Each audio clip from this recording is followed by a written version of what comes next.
What is mindful movement and how can it help?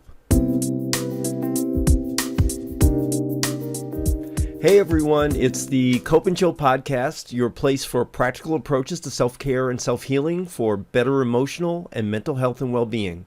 And I'm your host, Ron Martin.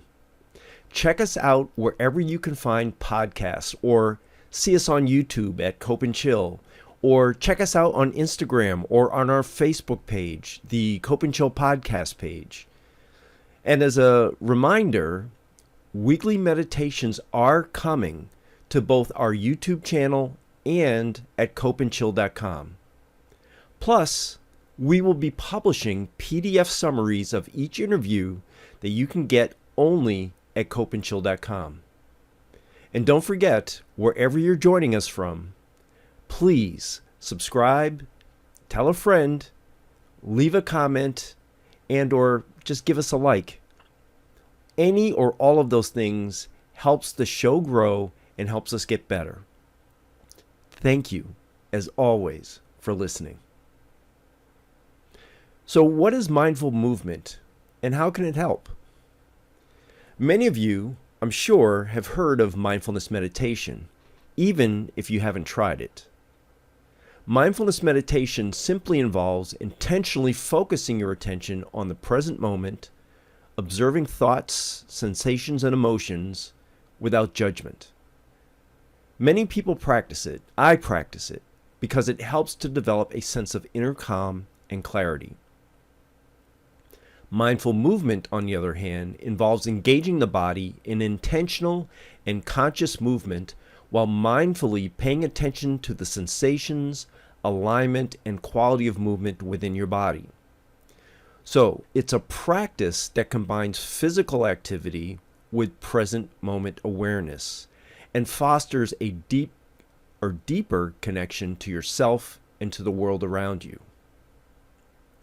One of the more sought-after benefits of mindful movement is that it can help reduce stress and anxiety by promoting relaxation and a sense of calm. This is because when we fully engage the part of the brain that we use to give our attention to something or use for cognitive activities like calculating a series of math problems in our head, or noticing the different colors of different objects around us in detail, the part of the brain that governs emotion cannot be engaged. In other words, the emotional part of the brain cannot physically be active at the same time as the part of the brain that does our cognitive processing. So what mindfulness, as well as mindful movement, do is engage that part of the brain involved in cognitive processing, thereby reducing the activity of the part of the brain that produces emotions like anger or fear or other unpleasant emotions. There are many different types of mindful movement. One popular form, of course, is yoga, which combines gentle stretching, controlled breathing, and meditation. Yoga not only enhances flexibility and strength, but also cultivates mindfulness through the synchronization of movement and breath. Another form of mindful movement is Tai Chi, an ancient Chinese martial art. Tai Chi involves slow, flowing movements that promote balance, coordination, and mental clarity. It's a beautiful practice that encourages a deep connection between body and mind. Walking meditation is yet another form of mindful movement. It involves walking, just as you would normally do, but slowly and deliberately, paying attention to each step and the sensations in your body as you move. This practice can be done indoors or outdoors, allowing you to engage with your surroundings and find peace in the simplicity of walking. And while there are many other forms of mindful movement, we will be spending much of today's interview talking about Feldenkrais, which is a unique and transformative approach to mindful movement. Developed by Dr. Moshe Feldenkrais, it aims to improve physical and mental well-being through gentle, exploratory movements and heightened body awareness. The benefits of Feldenkrais are many. First, it enhances body awareness, allowing you to develop a deeper understanding of your movement patterns and habits. And by becoming more tuned to your body, you can improve posture, coordination, and overall physical function. Another benefit of Feldenkrais, and I just realized I didn't spell it for you, it's spelled F as in Frank, E-L-D as in dog, E-N as in Nancy, K-R-A-I-S, Feldenkrais. Another benefit of it is the ability to alleviate pain and discomfort. Through slow, deliberate movements and gentle touch, Feldenkrais can help release tension, reduce muscle stiffness, and promote relaxation. It's a holistic approach that addresses both physical and emotional well-being. Athletes can benefit from Feldenkrais by improving their movement efficiency, flexibility, and coordination. It helps them fine-tune their skills and prevent injuries by optimizing their body mechanics. And for those of you recovering from injuries or dealing with chronic pain, Feldenkrais provides a gentle and effective approach to rehabilitation. By exploring new movement possibilities and retraining the nervous system, it can help restore function and alleviate discomfort. Additionally, Feldenkrais is beneficial for individuals seeking personal growth and self-awareness. It encourages a deep connection between body and mind, fostering a sense of mindfulness and self-discovery. So today we'll talk with Michael Landau. Michael is a Feldenkrais practitioner and teacher. His classes of exploration and movement are a tool for learning and personal growth. During the pandemic, he had to move all of his teaching activities online, so he started developing an online daily practice of mindful movement. This series became a membership, and it has become the moment his students look forward to every day. The sessions he offers through his membership site are different each and every day. They are varied and entertaining, and they are only 3 minutes long, so they're easy to practice. And they've proven to be hugely effective when done consistently. He calls this persistent growth. Talking with Michael was a lot of fun because in this interview, he walked me through a couple of Feldenkrais practices that you too will be able to practice as you listen. The only thing that I ask is that you do not try any of this while driving or operating heavy machinery or equipment. Well, once again, I want to thank you personally for being here with me today and for supporting this show.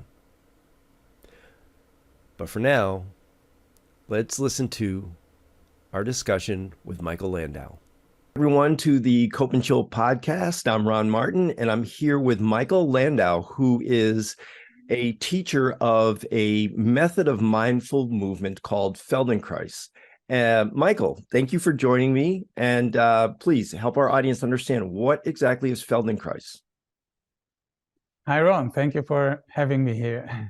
So, Feldenkrais is a method of learning through movement, which is what I understand with the term mindful movement. You use movement as a tool for learning, for observing yourself, for becoming a better person. So it has the very direct effect on the way you move. So you move better. It can help you improve whatever it is you do. It can help you be free from pain, be less stiff and more mobile. It can help you improve your performance in whatever it is that you do. So you can direct it in different directions according to what you need and what you're looking for. But the idea is basically to be mindful of yourself in the present moment as you go through life. So we're always in movement. There's always movement happening. At least you're breathing. So movement is a very useful object of observation. Yeah. So these are, but they're specific movements. They're not like, so some might say, Tai Chi might be a form of mindful movement. There's walking meditation. What is different about Feldenkrais? Why is that not the same as Tai Chi or something like that? The thing that I really like about this particular method is that it has no specific form. It has zero dogma. It doesn't teach you anything specific. It doesn't show you the right way to do anything. It helps you observe yourself in movement the way you do it. So it starts with you. You observe yourself. The classes can be very specific. They ask you to move in certain ways. So you don't just move around arbitrarily. You do a specific thing, but not in order to direct you to do it correctly. It is just an opening, an open observation. So you can really open up new options, find the thing that is right for you in this moment. It is very open, and for that reason, it is also very applicable to different situations. So and unlike Tai Chi, yoga, martial arts, all of these methods that work with movement and ask you to be present and mindful as you do it, it doesn't teach you any specific form. So in all of these methods, you're trying to reach something, a specific movement, a specific pose. It has a form of itself. Feldenkrais, I could take any movement. I mean, if I have to work with a golfer, I worked with a golf player. I don't play golf, but I could see what is needed, the rotation, the swing that comes from top to bottom and from one side to the other. I can work with that. And it helps a golfer do something better, organize the whole body in a way that opens up some new possibilities. So that's an example. Yeah, no, I love that example. That's great. What are some of the other what types of situations that people come see you for? What are some of the other, who's your customer? Who are the people that come to work with you? So I've been a professional musician for 30 years. I played the piano. I accompanied instrumentalists and singers.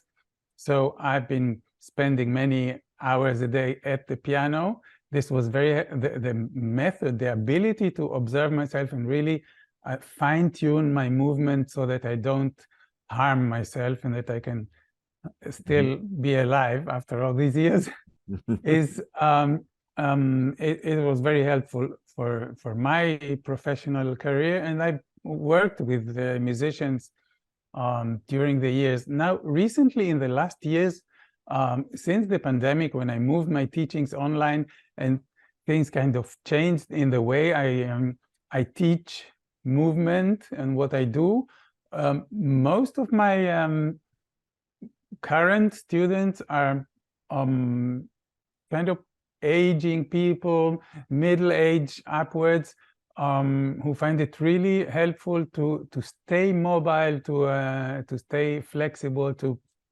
improve their mobility and not get stiff. Yeah. And so what does the mindfulness aspect of it, how does that help? Because I could move in my chair, but what does the mindfulness nature of it do, or does it do anything? So the method works with learning. So the objective is not really improving the mechanics of your movement. It's not a mechanical thing. You don't practice a movement mechanically in order to build muscle or stretch. You work with your brain, with your nervous system. So being mindful, which means really observe what you're doing, notice the small details, see what you can tweak with and change a little bit, and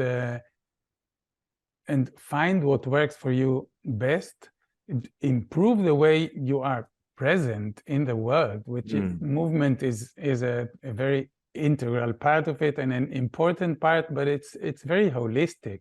It's not about the mechanics of movement. Okay, It's so about...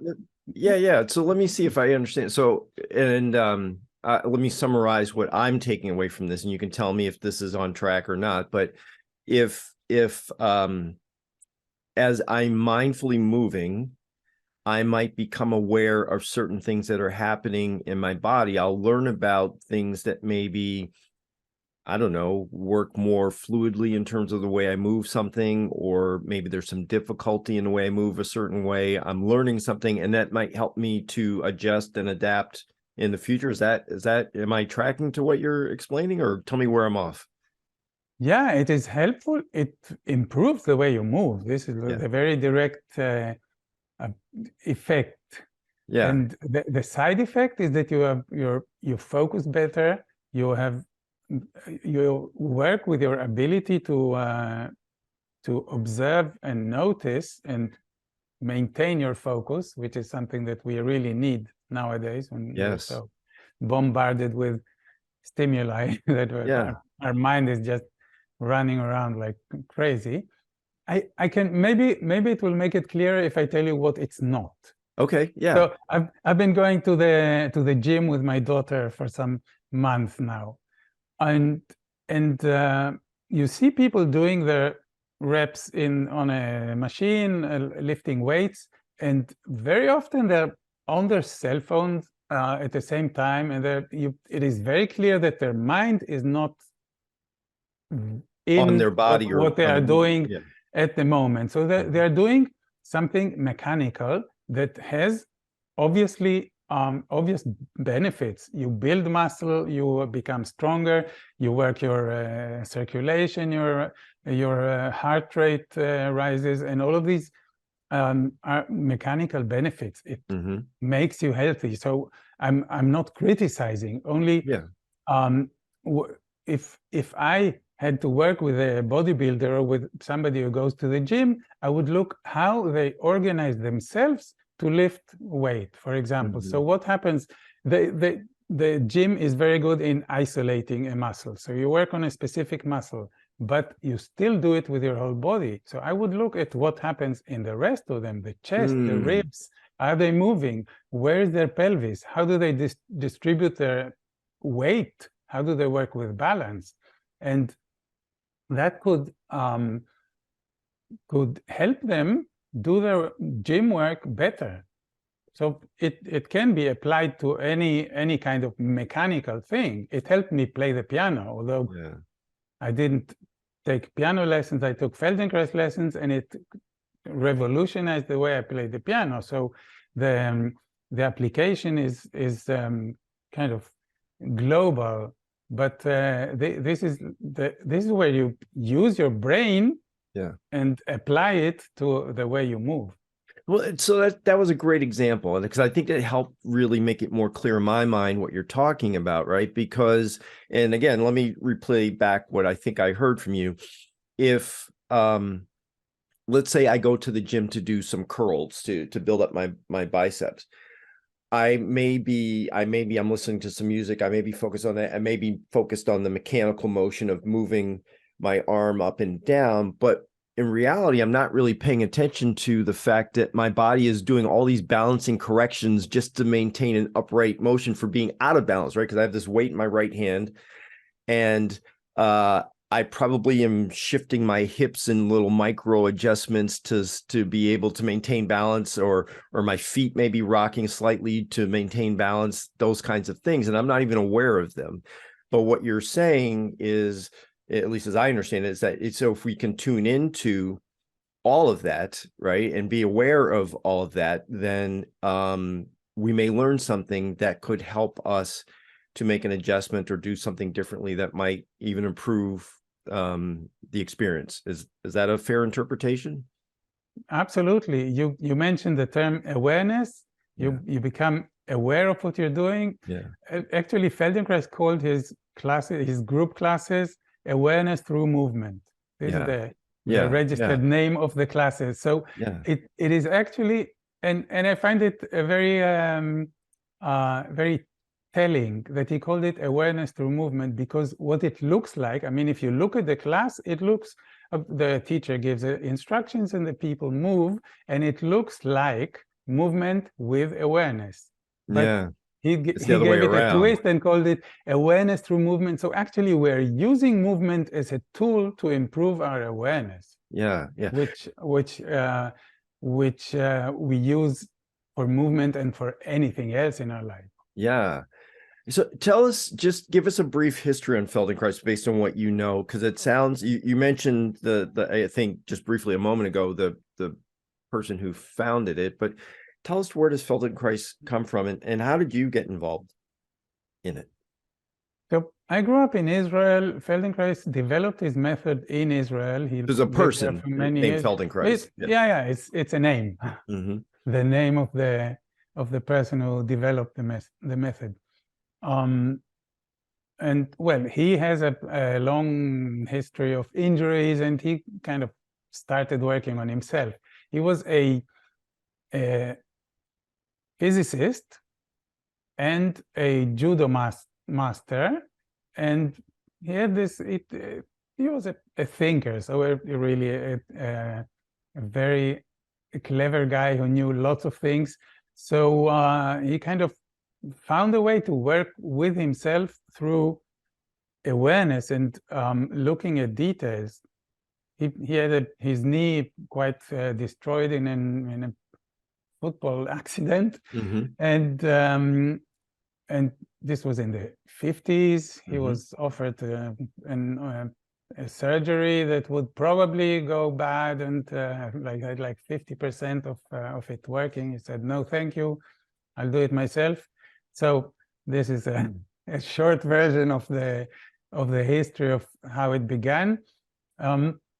And he started working with people and giving classes. He had a studio in Tel Aviv and gave classes for many years. He recorded all of the classes.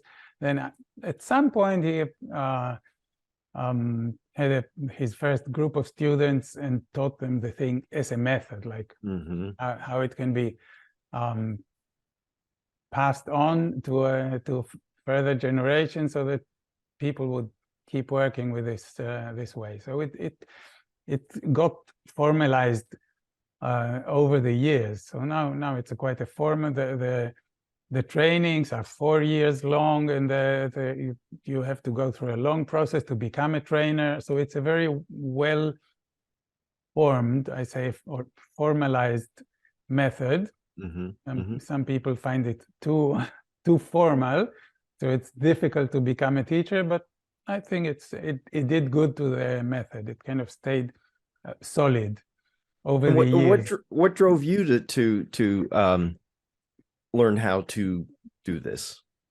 So as I said, I grew up in Tel Aviv, and it was kind of around. I had one of my friends. We had a circle of friends, and she was a teacher, a Feldenkrais practitioner, and so we had a weekly class with her, and then we would go out. So it was kind of present in my life. Something to do. Okay. So it wasn't like something was going on in your life that was driving you to explore this. It was a thing to do at that time. Not initially. It was a weekly class. It was fun. It was movement awareness, fun, doing it with friends.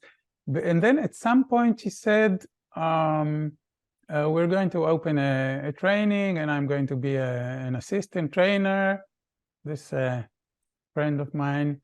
And for some reason, I really had no idea why. I said, I want to do it. I really, because on its surface, it looked like a movement class. You go, you lie on the mat, you do small things. It is usually slow and calm, and playing with little variations. I really didn't know anything about it except for the direct experience. So for some reason, I was drawn to it. I decided to do the training, and it was at the time when I just finished my studies to become a pianist and accompanist. And so I thought it would be really good for me. I didn't want to become a full-time Feldenkrais practitioner.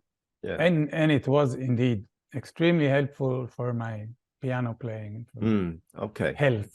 Okay.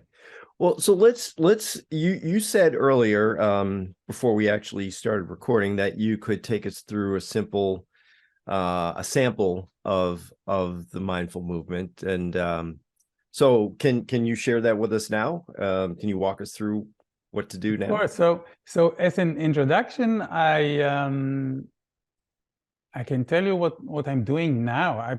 And with the pandemic, when I moved online, I started thinking, what can I offer my students, like in this format that will be useful? And I thought of a daily practice. Like, let's take this thing that is an extended 1-hour class and reduce it to the very minimum. Like, make a tiny exploration and keep it to a time frame that people can do every day. So I came up with 3 minutes. Let's see if anything happens. And I started working, developing 3-minute sessions and offering them to my students. And it turned out to be really useful. So I found out that in 3 minutes, something small happens. So I then developed a long series of different sessions of 3 minutes. So we can go through one example that will be more or less 3 minutes and see if something happens. Yeah, sure. Absolutely. Okay. So ready when you are. Yep. So why don't you, and of course, I invite all of your listeners to join us. Pay attention and be with us. So move to the front of your chair so that you don't lean back. This is the only adjustment you need to do. So you just hold yourself. Don't try to do anything particular. And turn your head to look once to the right and once to the left. And just notice how far you can see without straining. Don't go to the extreme. So you turn to one side, to the other. See how far, what is it that you can see around you? Okay, and come back. So our attention should just be on what we're seeing. Is that where we're? You're just turning to look and see how far you can see to your left, how far you can see to your right. This is it. It's like a kind of make a note so that you can compare it afterwards. And let's stick to one side. So just a few times, turn to the right and come back to the middle. And you notice that you turn your neck and make a point of also turning your eyes. So you create the intention of looking to your right.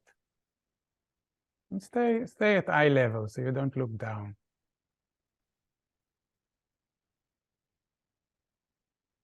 Okay, now come back to the middle, and you'll keep turning your head to the right and coming back, but leave your eyes to the front.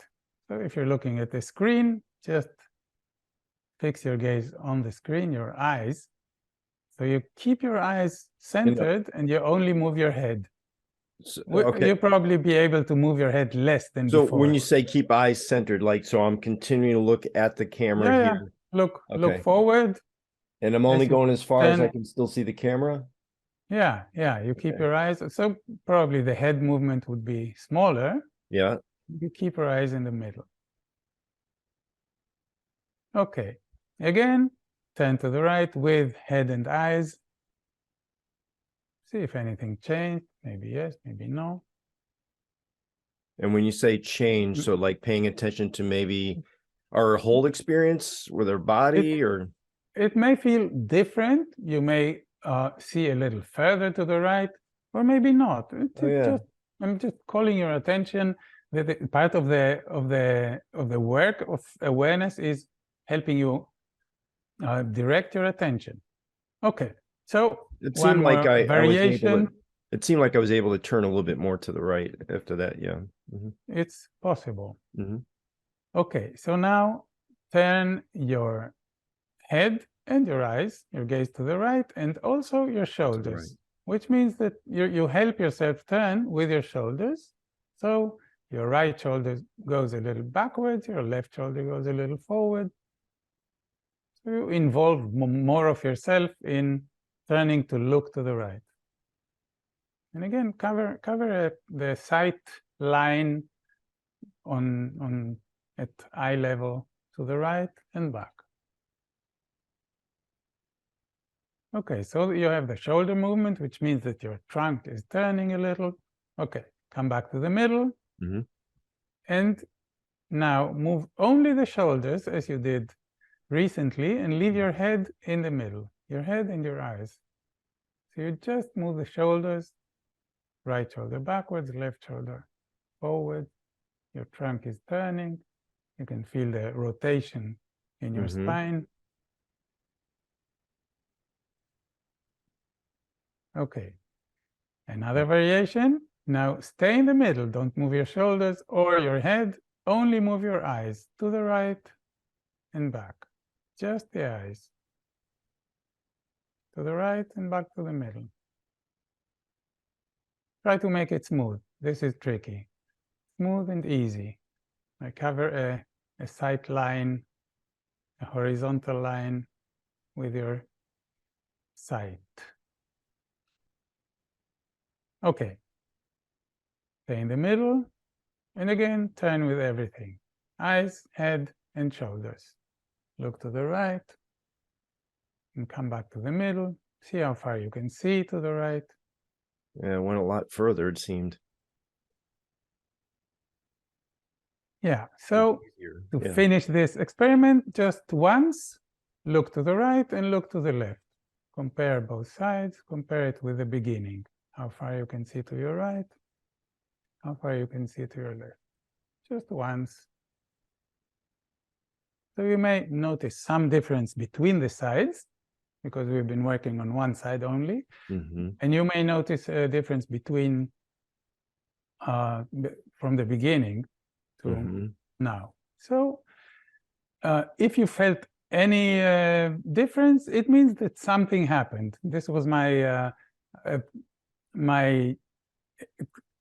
what I considered a success of the experiment. In 3 minutes, you can make something happen. And when you make a small change in 3 minutes every day, you create a path of learning, of change. So, yeah. So did anything happen? Yeah, I was going to say, if I could just talk about what my experience was. So one, I've been a mindfulness practitioner. My listeners will probably get sick of me hearing me say that, but I've been a mindfulness practitioner for about 7 years, and I've done mindful yoga. And part of the experience of mindful yoga was for us to just learn how to tune into what's happening in your body as you move it, right?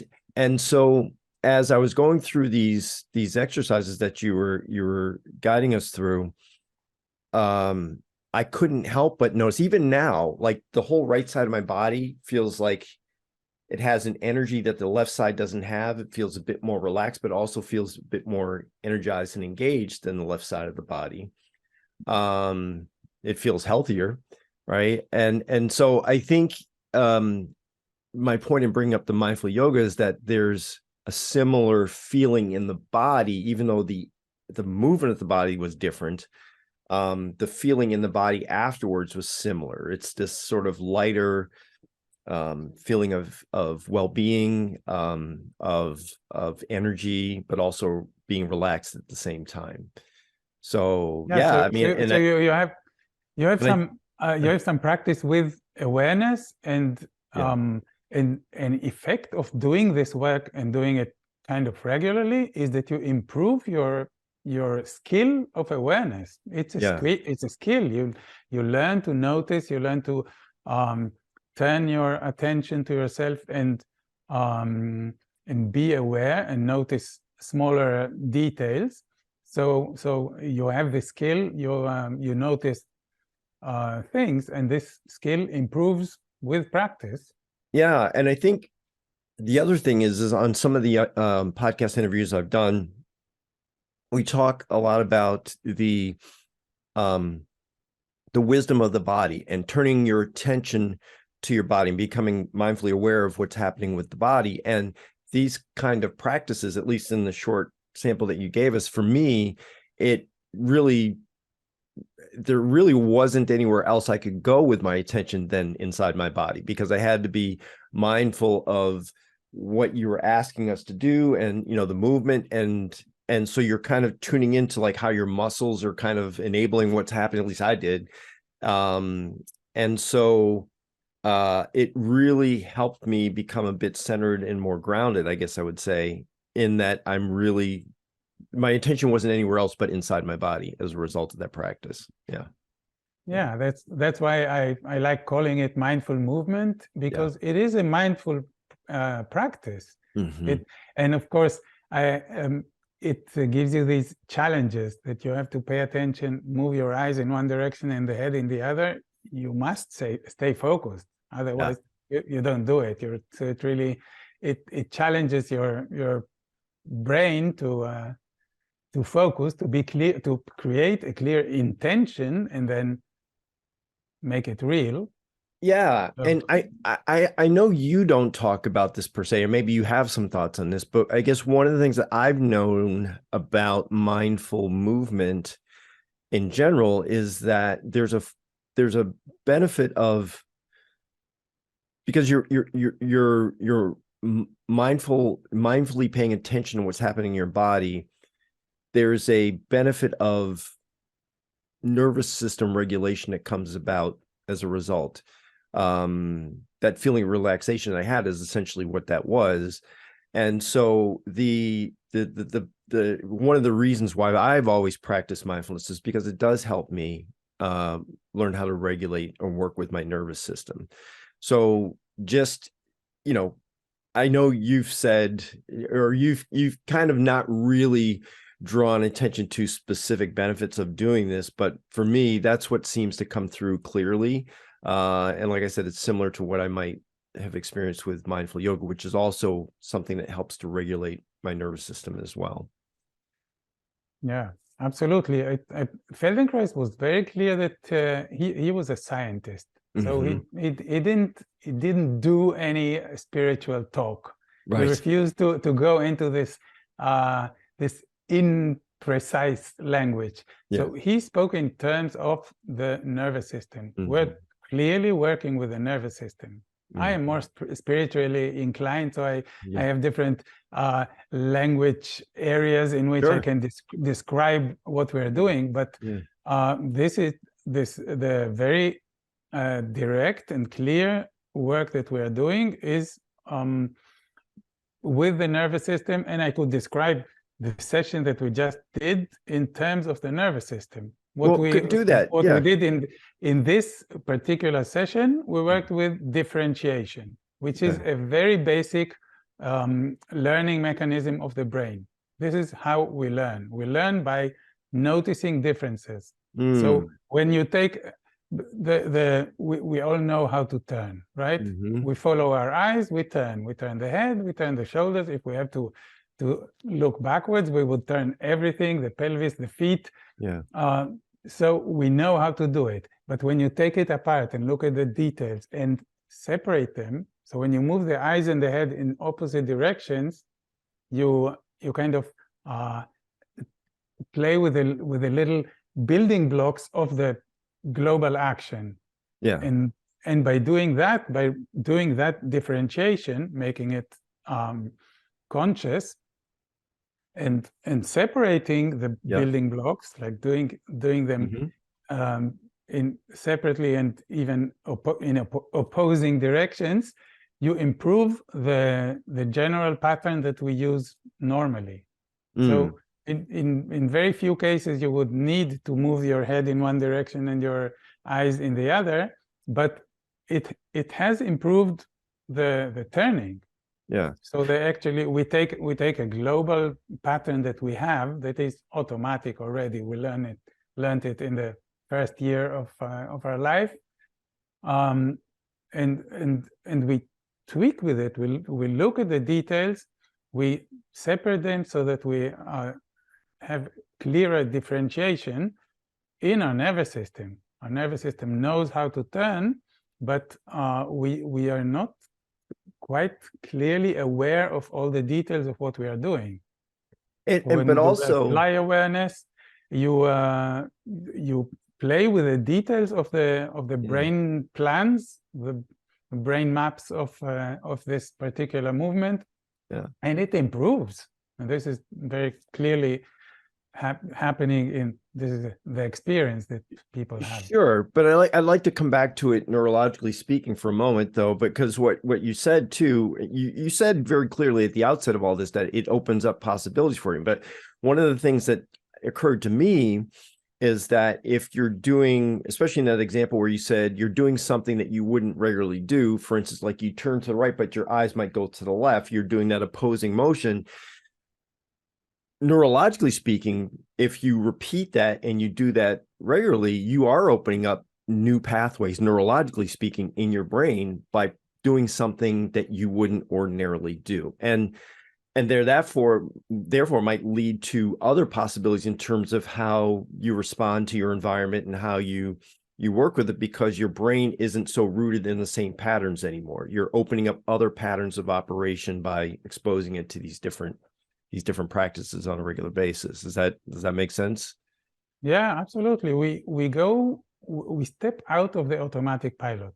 Mm-hmm. We have patterns of movement and patterns of behavior that are that are learned and practiced over the years, and they we don't think of them anymore. So when we are on automatic pilot, which we are most mm-hmm. of the day, we do things the way we did them yesterday. We don't reinvent them, which is very useful, but an automatic pilot doesn't have choice. Mm-hmm. When you do a thing without thinking, you do it the way you did it yesterday. Mm-hmm. When you start paying attention, when you use awareness and play with these variations, like you do things that are a little challenging, a little different, you kind of upgrade the automatic patterns. You improve on them. Yeah. So you actually do things better when you do this kind of work. This is a learning process. This is how we learn. Yeah. Yeah. And then, as I said, therefore, it can help perhaps open up new possibilities for how we respond to our environment going forward. In a variety of different ways. This is fascinating to me. And you say you have this this site that people could go to where there's a number of these 3-minute practices that they could explore that are offered through your site, right? They could sign up with the site and then be able to take on these different 3-minute practices or so on a daily basis, or however often they'd like to do it. Tell us more about that. So this experiment that I can say was successful by now has become a membership. So I have created a full year of daily sessions, 365 daily sessions. Each is different, so the possibilities for exploration of movement are infinite. So this could go on forever. And the membership works like you become a member, you start getting a daily session each day. It's a video, you do it whenever you can, whenever you want. And they keep accumulating, so you can go back to everything that has been released for you before. I see. So it's a membership site. This is but it's not, but they're released to you on a daily basis. It's not like I can go in and I can see all 365 and choose which ones I want. You release them. You can only go back and look at them after they've been released to you. Is that so? Yeah, you get one a day. Okay. Yeah, I wouldn't recommend you go in and do 15 sessions in one go. Yeah. It really works because it is very small. It is the time investment is so minimal that you can really find those 3 minutes each day. And the idea is to make it a habit, a daily habit. Yeah. Make it small but keep it constant. I love that. So, you get a session.